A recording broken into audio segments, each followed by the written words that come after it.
گلچین هفته. سلام شنوندگان عزیز، صبح جمعه شما بخیر. با آرزوی شادی و شادکامی شما برنامه گلچین این هفته را آغاز می‌کنیم.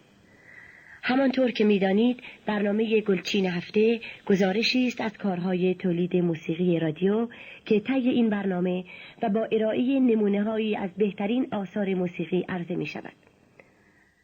در این حال در این برنامه از کارهای خوب موسیقی که در گذشته ضبط شده نیز گاهی یاد خواهیم کرد.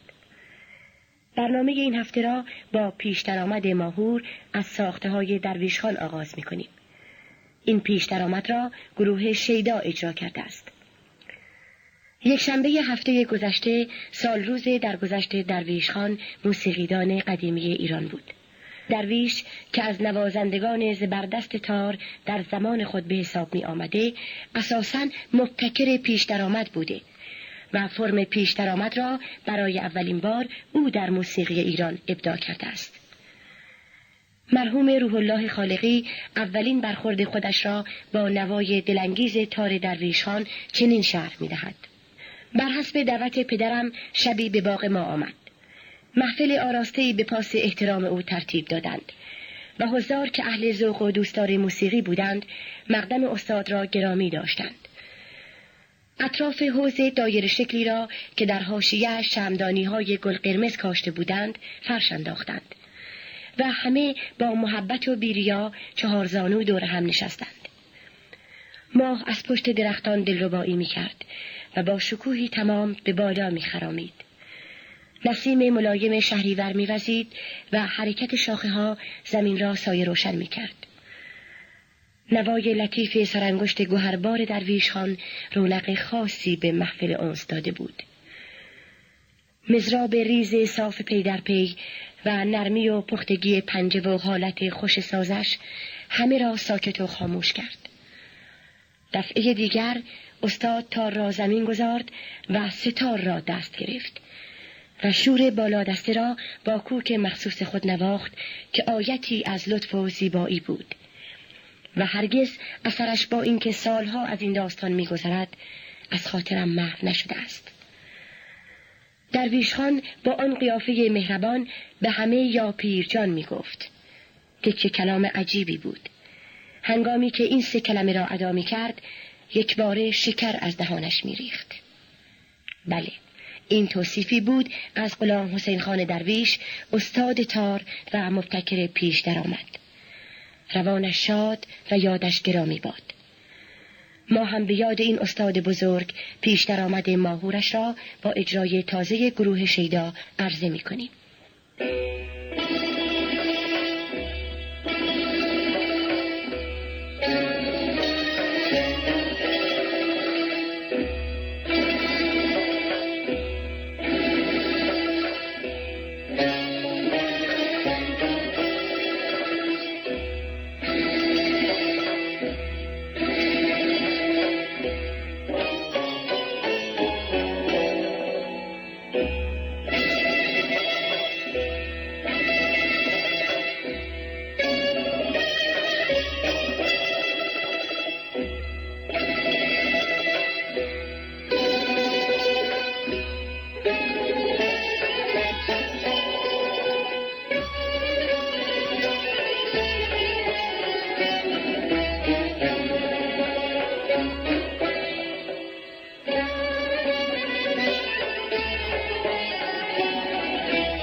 پیش درآمد ماهور از ساخته‌های درویشان را که به وسیله گروه شیدا اجرا شد شنیدید. گروه پایور از دیگر گروه‌های موسیقی ایرانی است که با تولید موسیقی رادیو همکاری دارد. از این گروه در برنامه امروز تصنیف قدیمی به یادداری را که به تازگی در رادیو با صدای شجریان ضبط شده میشنویم.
به کف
نازار دلی را که تو جانش باشی،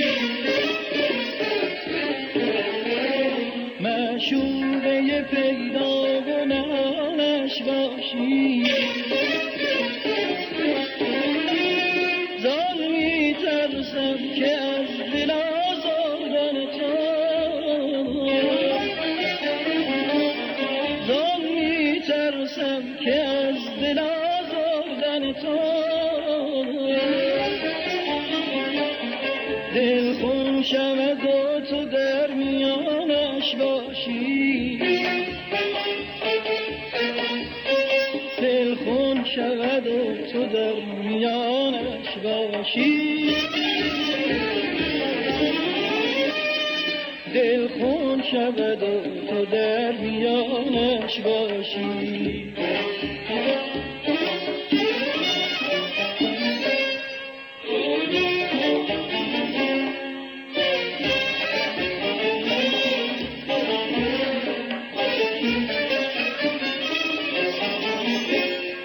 دانی که به دیدار تو چونم تشنه،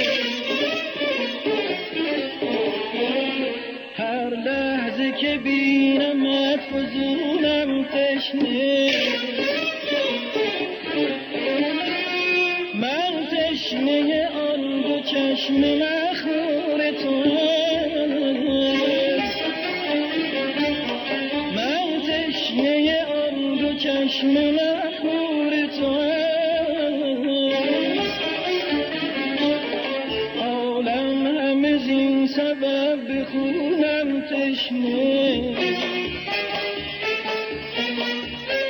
عالم همه زین سبب به خونم تشنه،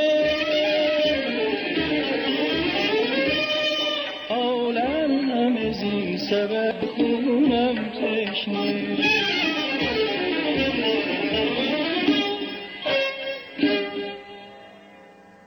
ترانه قدیمی به یادداری را که اخیراً در رادیو ضبط شده بود با صدای شجریان شنیدید. در هفته گذشته با صدای سیما بینا ترانه‌ای ضبط کردیم به ایستگاه. در برنامه‌های گذشته گلچین هفته ترانه‌های خوبی با صدای سیما بینا شد که مورد توجه شنوندگان عزیز قرار گرفت. ترانه‌ای که امروز خواهیم شنید به وسیله ارکستر رادیو تلویزیون ملی ایران به رهبری فخرالدینی اجرا شده است. آهنگ این ترانه را رضا قلی ملکی ساخته و شعر آن را عبدالله الفت سروده است. ترانه ایستگاه با صدای سیما بینا.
بارها در مورد بهره‌گیری آهنگسازان از تمهای موسیقی محلی و بست و گسترش آن صحبت کرده ایم و در برنامه‌های گذشته نیز نمونه‌هایی از این کار را به سمعتان رسانده ایم. این بار به اثری گوش می‌کنیم که مرتضی حنانه بر اساس یک تم کردی تنظیم کرده است. این قطعه گل بانه نام دارد.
در هفته گذشته ارکستر رادیو تلویزیون ملیان به رهبری فریدون ناصری تصنیف تازه‌ای ضبط کرد به نام سپیده سر.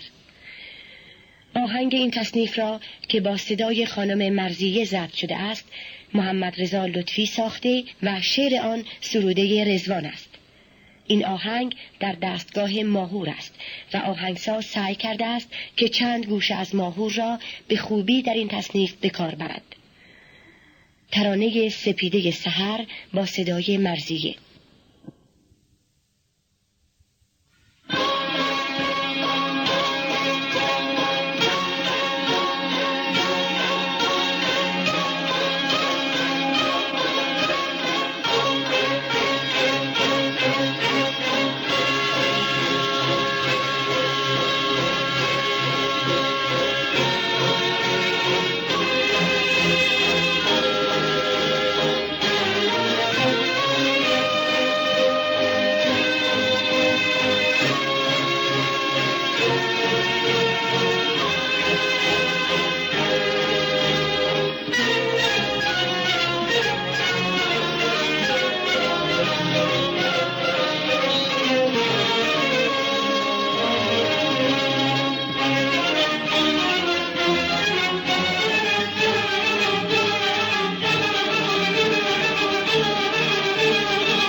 شب تا سحر سوز مرا موی کرد یادی از کودکم بند قلبم گفتم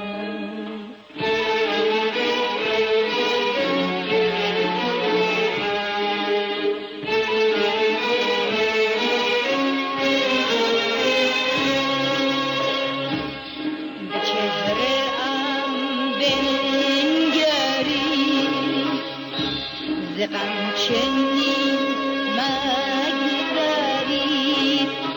آسان حد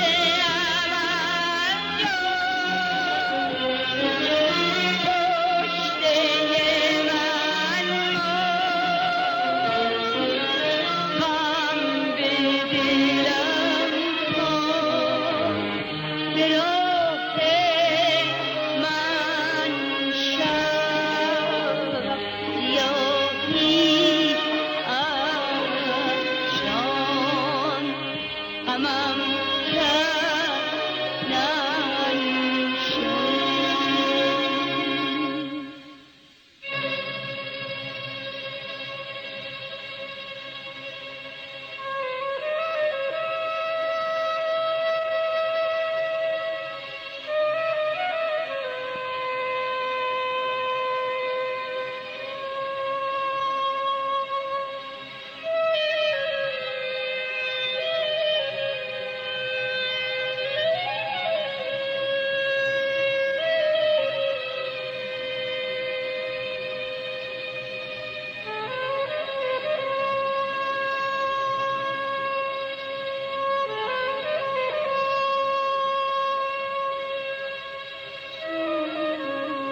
یکی دیگر از فرم‌های موسیقی ایرانی رنگ است که معمولاً حالتی شاد و نشاط‌انگیز دارد.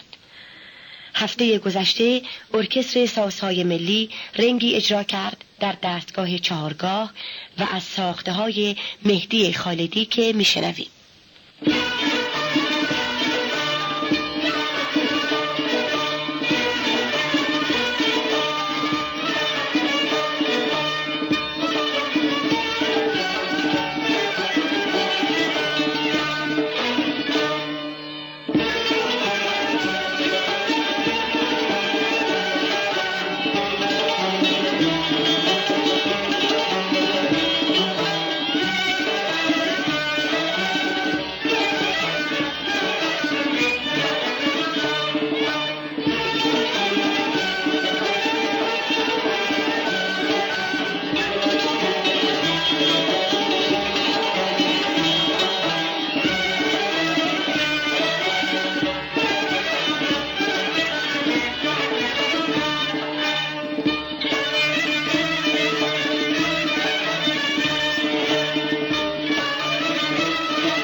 زنگ چهارگاه ساخته مهدی خالدی را شنیدید.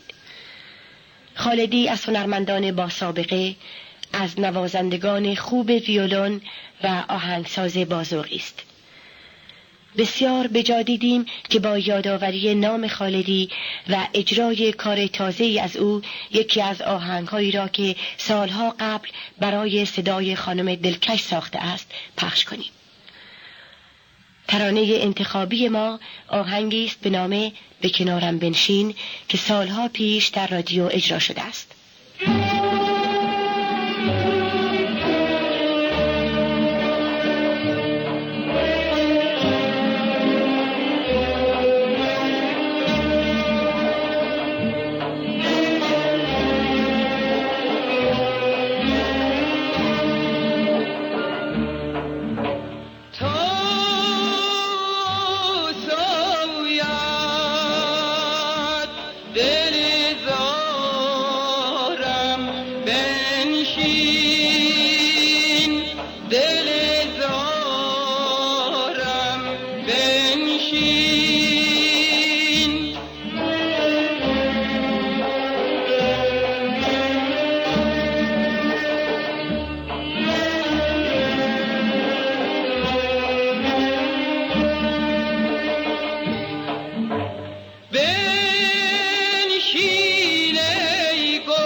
ترانه به کنارم بنشین را با صدای خانم دلکش شنیدید. از اقداماتی که در سالهای اخیر در رادیو صورت گرفته، انتخاب بهترین برنامه‌های رادیویی از لحاظ تهیه، نویسندگی، اجرا و سایر زمینه‌های کار رادیویی است. این انتخاب در مسابقه‌ای که بین برنامه‌ها انجام می‌گیرد صورت می‌پذیرد. یکی از رشته‌هایی که در هر دوره مورد قضاوت و بررسی داوران مسابقه قرار می‌گیرد، کیفیت صدابرداری است. از کارهای موسیقی که در مسابقات اخیر رادیویی از نظر صدابرداری رتبه اول را حائز گردید، ترانه است به نام پرکن پیاله را که در گلهای تازه شماره 77 با صدای شجریان ضبط شده. آهنگ این ترانه را فریدون شهبازیان بر روی شعری از فریدون مشیری ساخته است. صدابردار این اثر که برنده جایزه اول صدابرداری شده، همکار با ذوق ما محمد جهانفرد است. با هم ترانه پرکن پیاله را با صدای شجریان میشنویم.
پر کن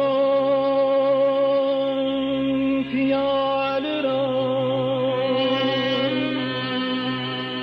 این آب آتشین دیریست رهروان خرابم نمیبرد.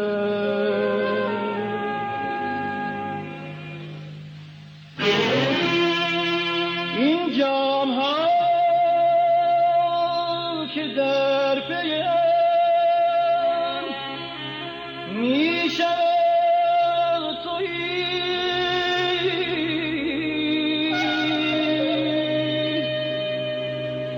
دریای آتش است که ریزم به کام خویش، گرداب میر باید و آبم نمیبرم.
پخش ترانه پرکن پیاله را وقت برنامه گلچین این هفته به پایان می رسد. تا هفته آینده خدا نگهدار.